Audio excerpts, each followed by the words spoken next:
আসসালামু আলাইকুম এভরিওয়ান। আজকে আমরা এই ম্যাথের সমাধান দেখব। আমাদের এই চ্যানেলে আপনাদের জন্য বিভিন্ন চাকরির পরীক্ষার বিভিন্ন ম্যাথের সমাধানের ভিডিও চলছে। কাইন্ডলি আমাদের চ্যানেলটিকে সাবস্ক্রাইব করে দিবেন। তো চলুন এখন আমরা আমাদের আজকের সমাধানে নেমে পড়ি।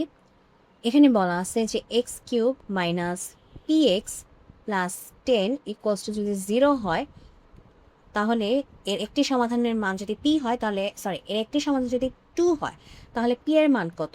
তো এরকম যখন আসলে বলা থাকে তখন আমরা যেটা করি সেটা হচ্ছে আমাদের x এর জায়গায় ওই সমাধানের যে মানটা সেটা আমরা বসাই, দেখি, চেক করি। সেখান থেকে আমরা p এর মানটা বের করে নিয়ে আসি। তাহলে এখন কি হবে? 2³ - p × 2 + 10 = 0। 2³ হচ্ছে আমাদের 8, তাহলে হবে টুয়াইস p + 10। তো এখানে থাকবে হচ্ছে -2p + 18 = 0, -2p হবে -18। ওকে, এরপর হচ্ছে আমরা মাইনাস দিয়ে গুণ করে দিলে হবে 2p = 18 বা p হচ্ছে 18/2, অর্থাৎ p এর মান হচ্ছে আমাদের 9।